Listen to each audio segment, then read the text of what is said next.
Olá, seja muito bem-vindo. Quem é que nunca se perguntou o que realmente significa ser feliz? O Salmo 84 é quase como um mapa para essa busca. Ele nos guia numa jornada em direção à presença de Deus, que é onde a verdadeira alegria se encontra. Então vamos mergulhar juntos e descobrir como esse salmo descreve um anseio que pode transformar tudo na nossa vida. Olha, o Salmo já começa com essa explosão de sentimento.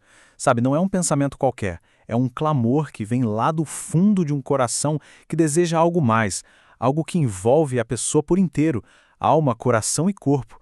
É um desejo realmente apaixonado pela presença de Deus. Para a gente entender o tamanho desse desejo, a gente precisa voltar um pouquinho no tempo, para o contexto original. Quando o salmista fala da casa de Deus, ele está falando do templo em Jerusalém, e aquilo não era só um prédio bonito, era o centro da vida, da adoração, o lugar que simbolizava a presença especial e poderosa de Deus bem no meio do seu povo. E aqui tem um detalhe que é fascinante. Quem escreveu este salmo foram os filhos de Corá. Eles não eram visitantes ocasionais, eles trabalhavam no templo. Eram os músicos, os porteiros. Mesmo estando lá todos os dias, ou quem sabe justamente por isso, eles sentiam um desejo que não se acabava por essa presença. Imagina só, o lugar de trabalho deles era ao mesmo tempo o lugar do maior desejo que eles tinham. E veja bem, esse desejo era completo, não era algo só da alma, sabe? O salmista descreve que a alma, o coração e até a carne, o corpo dele, clamam pelo Deus vivo. É uma necessidade que pega a pessoa por inteiro. Um desejo tão, mas tão intenso, que transborda em gritos de alegria. E o mais bonito é que essa presença de Deus é um lar para todo mundo. O salmista olha para a estrutura do templo e repara que até os passarinhos mais comuns, como o pardal, e os mais agitados, como a andorinha, encontram um cantinho seguro ali, perto dos altares de Deus. Se até essas criaturinhas tão pequenas encontram segurança ali, imagine então os filhos de Deus, não é mesmo? A gente pode se perguntar, mas por que um desejo tão forte assim? A resposta está em quem é esse Deus. Ele é o Senhor dos Exércitos, o comandante que nos dá segurança. É o Deus vivo que está sempre agindo e presente. E de um jeito muito pessoal, ele é meu Rei e meu Deus.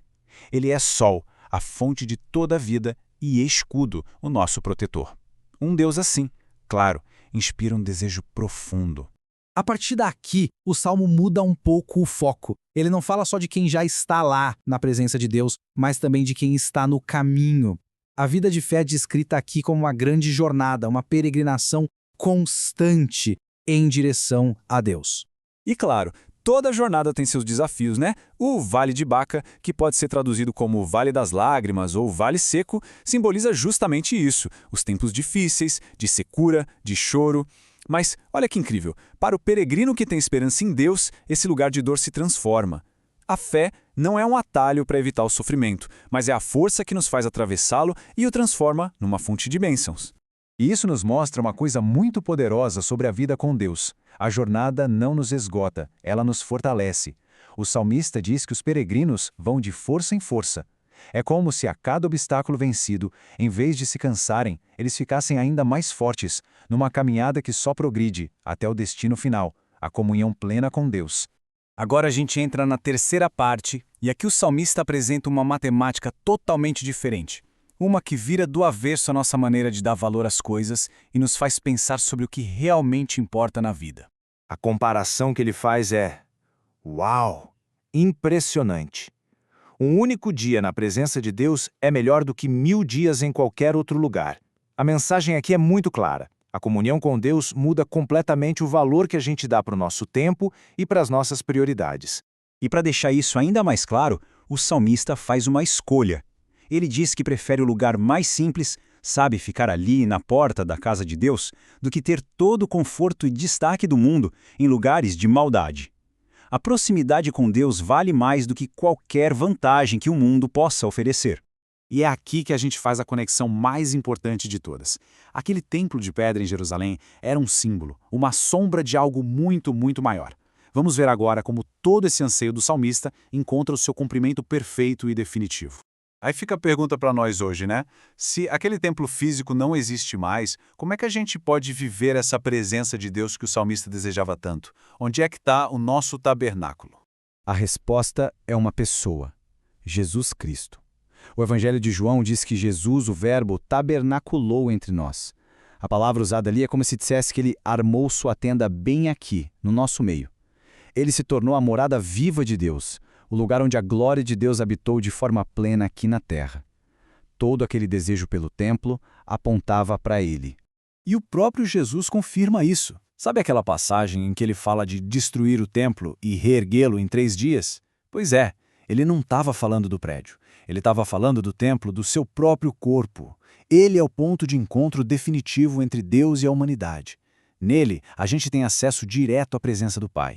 E o resultado disso tudo é algo que muda completamente a nossa vida.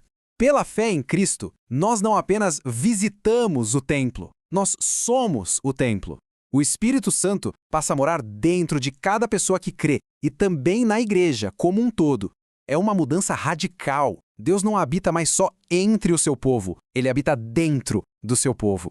E assim a gente chega na conclusão do Salmo. Ele resume toda essa jornada numa bênção, num princípio fundamental que vale tanto para aquele peregrino antigo quanto para nós hoje. O Salmo tem 2 grandes declarações sobre o que é ser feliz. A primeira fala sobre a bênção de estar num lugar, a casa de Deus. Mas a última, a mais importante, fala da felicidade de quem confia em Deus. A bênção deixa de ser sobre um lugar e passa a ser sobre um relacionamento de confiança, que é exatamente o que a gente tem em Cristo. E tem aquela promessa linda, né, que Deus não nega bem algum aos que andam em retidão. Para nós que cremos, a salvação vem unicamente pela graça, por meio da fé. A justiça de Cristo passa a ser a nossa justiça. E é por causa dele que Deus nos dá tudo que é bom de verdade. Graça para a jornada e glória no final do caminho. E com isso, a gente fecha o ciclo. Essa é a grande conclusão de toda a jornada. A felicidade de verdade, aquela que permanece, não está nas coisas que acontecem com a gente, nem num lugar específico, mas numa decisão fundamental, a de depositar nossa confiança total e permanente no Senhor dos Exércitos. E tudo isso nos deixa com uma pergunta para refletir. O mundo hoje oferece 1001 coisas para a gente colocar nossa confiança e buscar alegria. Mas o Salmo 84 nos faz parar e pensar. Onde é que está, de verdade, o nosso maior desejo? Onde é que está depositada a nossa confiança? A resposta que a gente dá para essa pergunta é o que, no fim das contas, define a jornada da nossa vida.